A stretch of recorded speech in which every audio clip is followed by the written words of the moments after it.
Savoir et comprendre les plus récentes nouvelles qui nous touchent. Tout savoir en 24 minutes. On fait le tour des unes de presse ce matin avec Marianne Bessette. Salut Marianne. Salut Alexandre, on va commencer encore une fois avec le Journal de Montréal. À la une du journal, on parle d'une aînée qui est malheureusement décédée après avoir été happée mortellement par un VUS quand elle traversait une intersection achalandée parce qu'elle s'est retrouvée dans un angle mort qui est encore un peu trop méconnu, soit celui qui est créé par un pilier de pare-brise. Donc, quand tu es devant toi, tu as ton pare-brise, puis juste avant ta vitre à droite, tu as un pilier. Puis c'est exactement un angle mort qui peut cacher certaines personnes, en fait, que tu vois pas si tu ne te déplaces pas. On dit que cet angle-là, Alex, concerne quand même le tiers des décès de piétons à Montréal, dont Huguette Brisebois fait partie. C'était une dame de 89 ans qui traversait la rue quand elle a été happée par un conducteur qui, lui, tournait à gauche à l'intersection de Saint-Denis et Beaubien. Puis là, le feu, pour piétons était vert, elle marchait de façon sécuritaire à l'endroit désigné, mais elle s'est malheureusement retrouvée dans l'angle mort d'un Dodge Journey qui est créé par ce fameux pilier du pare-brise côté conducteur, aussi appelé le pilier A. Elle est décédée d'un traumatisme crânien sévère. Et là, dans le rapport de la coroner, maître Laurence Sarrazin, qui a récemment été rendu public, on souhaite mettre en lumière l'existence même de cet angle mort qui est encore trop peu connu par les automobilistes parce qu'il cache parfois d'autres usagers, comme je t'expliquais un peu plus tôt.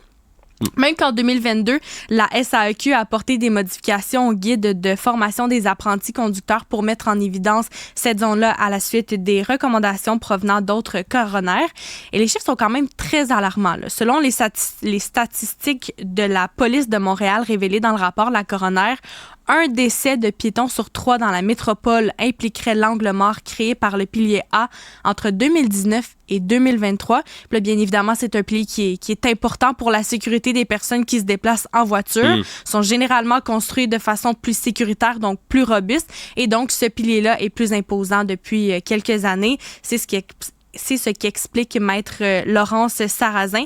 On peut pas nier également que sur nos routes, il y a aussi toujours plus de VUS qui, eux, ont un plus grand angle mort.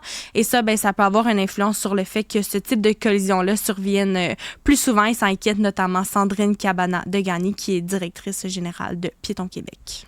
Ouais, puis avec raison, là, je veux dire, tu sais, quand on dit que ça nous prend plus de sensibilisation sur ce genre d'enjeux-là, ils ont absolument raison. Je veux dire, est-ce que tu savais, toi, c'était quoi un pilier de pare-brise? Pas du tout. Non, moi non plus. C'est la première fois que j'entends ce terme-là de toute ma vie. Je veux dire, la carrosserie entre la fenêtre passager puis le pare-brise, OK. Là, je savais pas qu'il y avait un nom, tu sais, puis encore moins qu'il s'appelait le pilier A. Mais de voir les statistiques, puis c'est à ça que serve le travail des coroners. Hein? On oublie peut-être trop souvent. Là. Tu sais, les coroners sont pas juste là pour faire un beau petit rapport, puis OK, c'est comme ça que cette personne-là est morte, bye-bye. Non. C'est de faire des recommandations pour être capable de voir par la suite comment on peut éviter des accidents similaires, des décès similaires. Puis là, ils font un excellent travail, là. Pas Huguette Brisebois, mais pardonnez-moi, dans le cas d'Huguette Brisebois, la coroner Sarrazin qui a vraiment fait son travail, je trouve. Puis après ça, c'est comme il disait, c'est à inclure des manuels de conduite. Je pense que c'est la grosse base. Là. Si on sait c'est quoi qui cause un tiers des décès de piétons à Montréal, corrigeons ça, s'il vous plaît. Exact. Puis il y a aussi une campagne de sensibilisation pour promouvoir la technique du balayage qui est prévue pour cet automne. C'est ce qu'a indiqué la société au journal.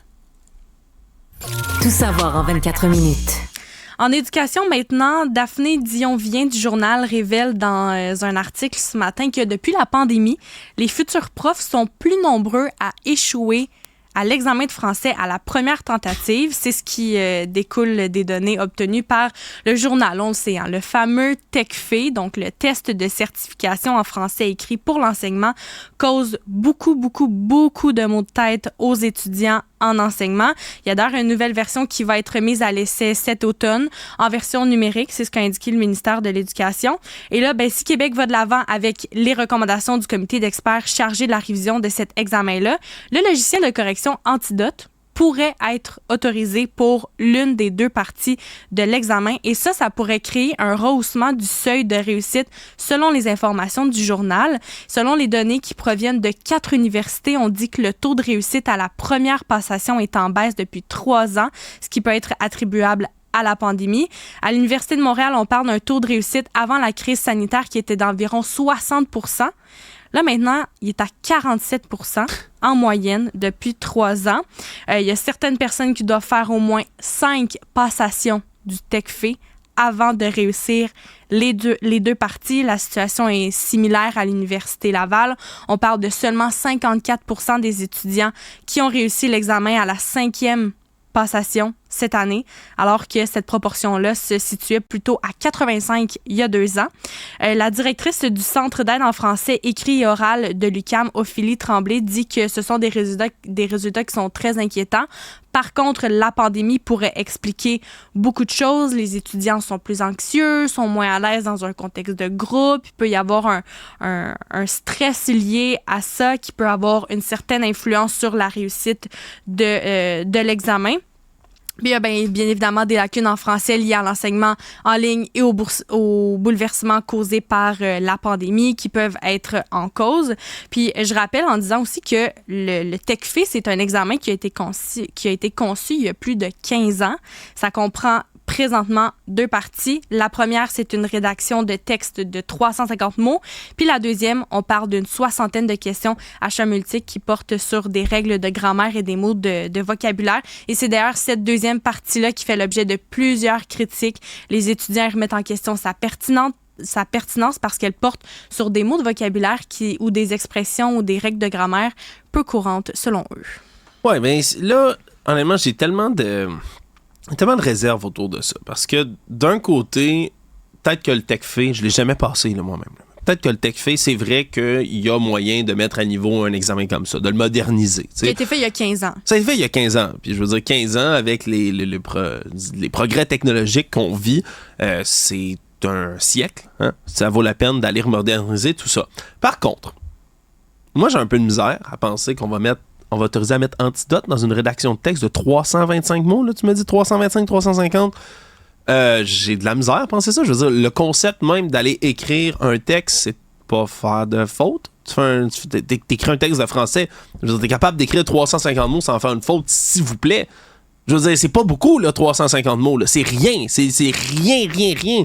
Je veux dire, t'écris des textes ici à Cube, Marianne, c'est pas toujours ou presque. Ouais. T'en fais plusieurs par jour. Mm-hmm. T'en fais plusieurs par jour, puis t'as pas besoin nécessairement. Je veux dire, oui, t'as accès à des logiciels comme Antidote, mais tu serais capable de le faire sans ça. Là. J'ai un peu de misère avec ça. J'ai de la misère, règle générale, avec le nivellement vers le bas. Je trouve ça dommage qu'on est toujours en train de dire « Ah, ben là, on a besoin de plus de profs. On va être obligé de descendre les moyennes d'examen parce que personne n'est capable de passer. On va faciliter la tâche. » Je trouve ça plate d'abaisser la barre constamment dans des situations comme ça. Ça, puis j'ai aussi de la misère quand on ressort encore la pandémie. Puis la pandémie, là... La pandémie a le dos large. Hey, le dos large, large, c'est épouvantable. Non, pour vrai, parce que oui, il y a beaucoup de choses qui ont changé avec la pandémie. On peut aller chercher toutes sortes de problèmes. Ça a accéléré les problèmes dans l'itinérance, ça a accéléré les problèmes économiques, ça a accéléré toutes sortes de pépins qu'on avait dans la société qui sont devenus plus graves à cause de la pandémie. Des restos qui ont fermé en masse, je vais pas te les développer, là. On en a tellement parlé. On en a pour la journée. On en a pour la journée. Mais là, de dire, aïe, on a beaucoup moins de gens qui sont capables de passer le test en français, ça doit être à cause de la pandémie. Là, je trouve qu'on charrie, là. Pour vrai, je trouve qu'on charrie. Les étudiants, ils ont étudié, ils ont été capables d'aller à l'école, même si c'est à distance. C'est pas parfait, mais ces jeunes-là, ces gens-là, tout court, qui retournent en enseignement, parce que j'ose croire que c'est pas tous des jeunes non plus qui s'orientent dans cette carrière-là. Mais je m'excuse, mais la pandémie, ça ne rend pas le monde stupide en français, là. C'est pas, je vois pas de lien de causalité entre les deux.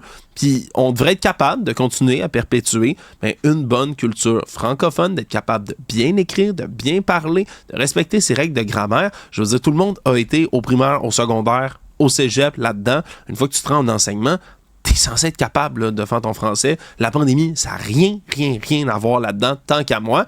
Je trouve ça plate, là, encore une fois, qu'on essaie de trouver des excuses un peu bidons au lieu de peut-être moderniser le TECFE, là, peut-être que c'est trop dur, peut-être que les règles de grammaire, c'est un peu épais dedans, il faut les changer. Peut-être, j'ai pas de problème avec ça. Mais là, sortez-moi pas la pandémie encore, s'il vous plaît. On peut-tu former des profs qui sont compétents en français, puis pas niveler constamment la barre vers le bas? Après ça, on se demande pourquoi nos jeunes ont de la misère en français. Tout savoir en 24 minutes.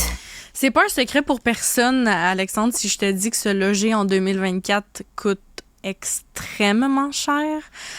On apprend ce matin on apprend ce matin dans les pages du journal que le prix des loyers a explosé dans les grandes villes du Québec en 5 ans, atteignant jusqu'à 50%. 50% d'augmentation. Statistique qui est basée selon les données compilées par le regroupement des comités logements et associations de locataires du Québec, le RCLAC. À Montréal, le prix moyen d'un logement s'établit à 1 735 $, soit 27% de plus qu'en 2020. À Québec, on parle d'une augmentation de 33% pendant cette même période. À Sherbrooke, 44%. Et c'est à Trois-Rivières que les loyers ont le plus augmenté avec une hausse de 50%. C'est beaucoup plus que l'inflation qui a augmenté de 17% depuis 2020. Les hausses les plus importantes, ça concerne les logements de grande taille qui peuvent loger des familles, selon le rapport. On parle environ des logements des 5,5 à Montréal, en moyenne 2 293 $ en 2024, hausse de 12% par rapport à l'an dernier. Puis encore une fois, c'est à Trois-Rivières que le prix des grands logements a le plus augmenté pour atteindre 1 517 en 2024. Et pour le RCLAC, les hausses sont incontrôlées pour les loyers. Ça décourage vraiment les locataires de déménager, quitte à augmenter l'apport de leur budget au loyer pour tolérer des conditions de logement qui sont inadéquates, qui sont salubres.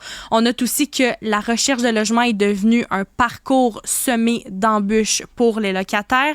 Et les évictions forcées, on en a beaucoup parlé aussi dans les derniers temps, ça a bondi de 132% de 2022 à 2023. C'est la pire année qui a jamais été enregistrée. Et toujours dans les logements, là, cette fois-ci du côté de la presse, on aborde les dépôts illégaux. Parce que oui, même si c'est illégal, il y a des propriétaires qui se gênent pas pour demander un dépôt illégal sur les plateformes de petites annonces. Dans ce cas-ci, on parle de plateformes, on parle de Kijiji, de Facebook Marketplace qui ont été fouillées pendant un après-midi de temps. C'est des offres qui ont été affichées pour le Grand Montréal, présentées dans la semaine du 10 juin. Et la presse, pendant cet après-midi-là, a comptabilisé 59 offres de logement où les propriétaires affichaient clairement des exigences illégales aux locataires. Un après-midi. Un après-midi. Puis là, avec la crise du logement, il y a certains locataires qui se sentent obligés de le faire pour pouvoir se loger. Puis c'est ce qui est dénoncé par des comités de logement de Montréal. Je te donne un exemple. Sur Facebook Marketplace, il y a un appartement de 2 chambres, une salle de bain qui est alloué pour 2 095 $ par mois. Premièrement, on voit le loyer est extrêmement élevé. L'appartement, il est moderne, sur le plateau Montréal. Ça inclut les électroménagers. Dépôt exigé, 1 500 $. 1 500 $, un dépôt. Un autre exemple, un 5,5 alloué dans Saint-Laurent. 2 500 $ par mois, affiché sur Facebook Marketplace. Les comptoirs un peu vieillots, le reste de l'appartement moderne. Le logement près de quelques lignes d'autobus, mais pas de métro près. Dépôt requis. C'est indiqué noir sur blanc dans l'offre de logement. Il y a quelques exemples des demandes faites par les propriétaires sur les sites. En fait, c'est seulement quelques exemples, pardon. Puis là, la presse a évidemment contacté quelques propriétaires. Certains ont répondu. Et une qui dit ne pas être au courant que c'était illégal et elle a changé son offre peu après avoir été contactée par les journalistes. C'est illégal, mais c'est qui va venir leur causer problème avec ça? Personne. C'est plate, mais c'est quand quelque chose est illégal, mais que tout le monde peut le faire sans qu'il y ait de répercussions, c'est pas vraiment illégal. Regarde, je vais le dire, puis c'est un exemple que j'utilise souvent. Au Canada, les champignons magiques sont illégaux. Mm-hmm. Mais n'importe qui, je vous dis pas de le faire à la maison, s'il vous plaît, faites pas ça, mais si vous allez sur à peu près n'importe quel site internet, vous écrivez champignons magiques à vendre Canada, vous pouvez vous en commander, puis pour vrai, en comme 24 heures, vous avez un beau colis ding-dong devant votre porte. On va venir vous en livrer. C'est sur un site qui est pas... Vous n'êtes pas sur le dark web, dans un sous-sol mal éclairé, en train de taper sur votre ordi en ayant peur que l'État vienne vous saisir. Non, vous le commandez en plein jour, ça arrive devant votre porte, vous signez le petit papier, vous le prenez, ça s'est commandé par Post Canada, puis il n'y a aucun problème. Alors, est-ce que les champignons magiques sont vraiment illégaux au Canada? Non. Juste de manière complètement superficielle puis sur papier. Alors après ça, c'est bien beau là, de dire « Ah, mais c'est illégal, vous savez, de demander ce dépôt-là. » Si t'es quelqu'un qui est un locataire, t'es à la recherche d'un logement, tu veux absolument te trouver, là, puis surtout dans les temps qui courent, on approche du 1er juillet, c'est comme urgent d'avoir un toit sur ta tête. Ouais. T'arrives, tu rencontres un proprio, le proprio te dit, ouais, c'est 1500$. Faut que tu me donnes un dépôt. Là, t'as 2 choix. Soit tu fais, hey, mon snoro, c'est illégal, ça. Puis il va faire, eh ben, Next. je vais vous rappeler. Puis il te rappelle jamais. Puis la personne après toi donne le dépôt de 1500$. Tu vas appeler le tribunal administratif du logement. Le tribunal administratif du logement va dire, OK, mais là, il faut que vous preniez un rendez-vous. Puis là, on va faire un suivi. Puis là, votre procès, on va pouvoir le poursuivre. Votre procès est dans 6 mois. Dans 6 mois? Ouais. Peut-être plus loin. Ça va peut-être être reporté 17 fois aussi. Puis là, tu te rends compte que dans le fond, ça ne servait à rien. Tes démarches vont servir à rien. T'as pas le temps, t'as pas l'argent pour être capable de faire ça. Puis tu fais fuck. Je m'excuse de mon terme, là, mais tu dis Moses, j'aurais dû payer le 1500$. Mm-hmm. C'est dégueulasse, mais c'est ça. Donc, est-ce que c'est illégal pour vrai? Ben oui, juste sur papier. Mais les propriétaires vont continuer à le faire pareil parce que tout le monde va finir par le payer quand même. Parce que dans un contexte de rareté de logement, puis quand tu en trouves un qui répond le moindrement à tes critères, parce que ça aussi, ça commence à disparaître de l'espèce d'imaginaire collectif qu'il faut que tu trouves un logement qui est adéquat pour tes besoins. Parce que maintenant, on sacrifie ça aussi, adéquat pour tes besoins. C'est je trouve un logement que je suis capable de payer, sinon je suis à la rue. Parce qu'on ne peut pas accéder à la propriété, puis les logements explosent en mongol. Ça dépasse de loin l'inflation, ça dépasse encore plus loin ce qu'on est en train de recevoir comme augmentation de salaire. Puis c'est tout. T'as pas d'option. Fait que, regarde, je veux dire, c'est illégal. OK, c'est illégal. Oui, mais bravo, monsieur le shérif. Il n'y a jamais personne qui va arrêter personne pour ça. Tout savoir en 24 minutes. Toujours dans la presse, on aborde les signalements à la DPJ. Non seulement le nombre de signalements à la Direction de la protection de la jeunesse a atteint des nouveaux sommets à Montréal dans la dernière année, mais près d'1 signalement sur 5 a pour motif l'exposition à la violence conjugale. Puis pendant ce temps, il y a plus du tiers des postes d'intervenants qui sont vacants. À Montréal, en 2023-2024, c'est un total de 21 084 signalements à la DPJ qui ont été recensés. C'est ce qu'a révélé le 21e bilan annuel de la DPJ qui a été présenté mardi. L'année dernière, le total s'élevait à 19 727, donc une hausse d'environ 1357 signalements. Il y a la directrice de la protection de la jeunesse au CIUS du centre-sud de l'île de Montréal qui a expliqué en conférence de presse que cette hausse-là pourrait s'expliquer par l'effritement du tissu social autour des familles.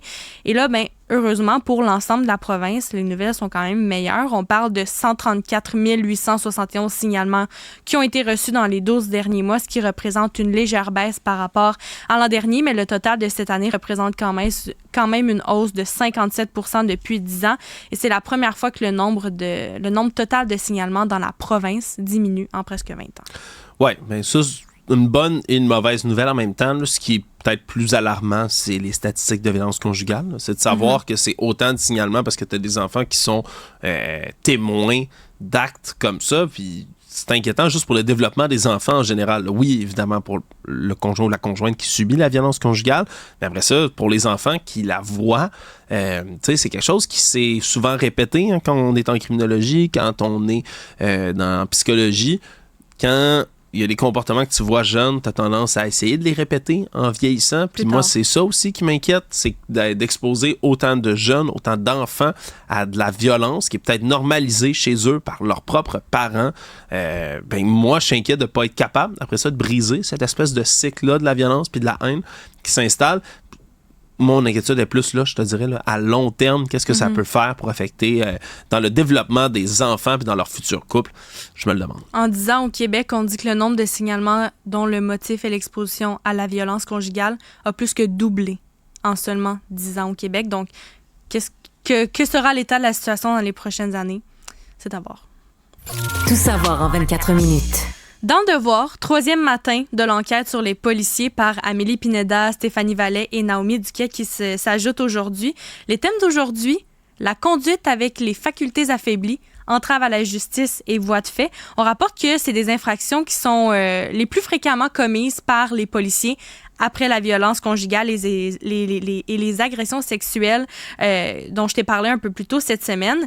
Les policiers qui sont épinglés pour des cas d'alcool au volant représentent 24,5 % des dossiers entre 2018 et 2023. Selon le ministère de la Justice, c'est une statistique qui est supérieure à celle de la population générale qui, en moyenne, est de 9 % pour la même période.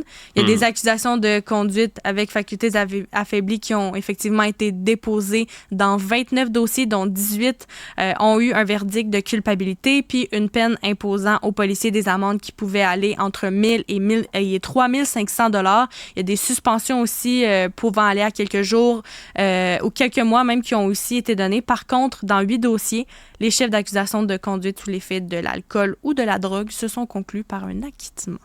Ouais, puis là, ben, c'est sûr, il faut faire attention avec des chiffres comme ça. Il y a tellement moins de policiers, on se comprend que la population générale, fait que là, quand on se met à faire des proportions, ça peut être tronqué. Maintenant, gros travail du devoir, je pense. Hein? C'est un énorme travail que d'aller compiler des statistiques sur la police. Là. Quand on fait le métier de journaliste, d'aller poser des questions comme ça, puis d'avoir droit à des données sur les délits, les crimes commis par les policiers eux-mêmes, ben, c'est un chemin de croix. Donc, chapeau devoir pour commencer.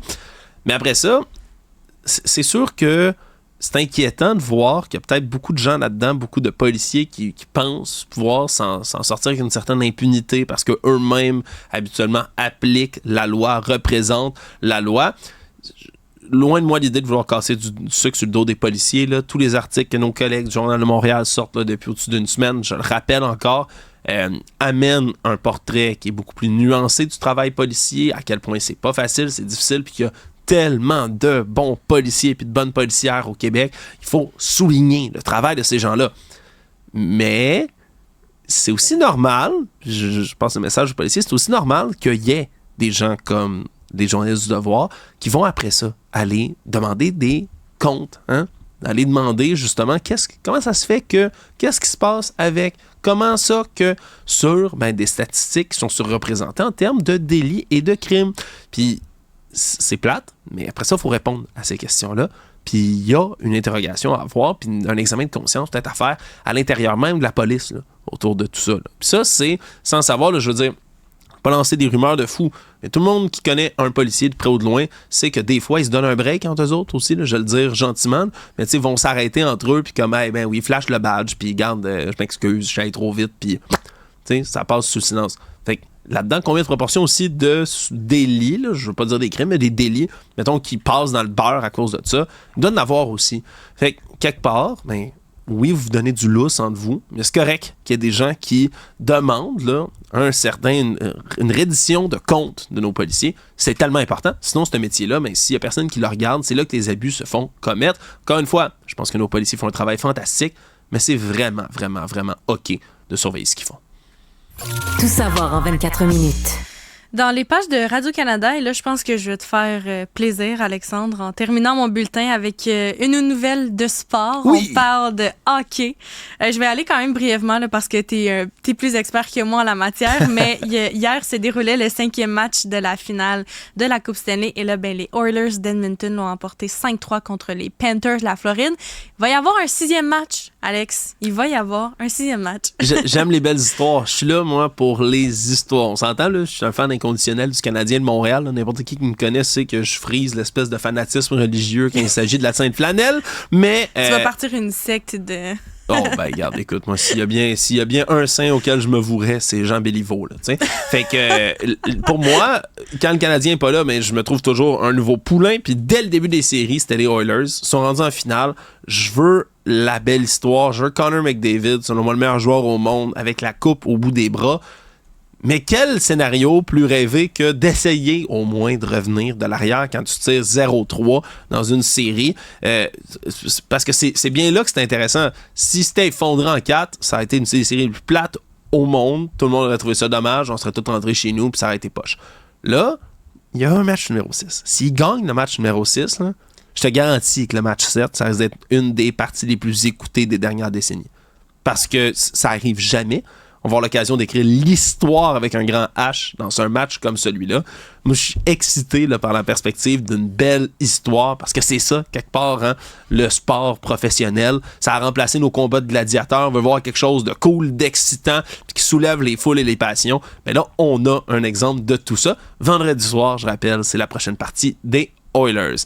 Marianne Bessette, un gros merci. Merci à toi.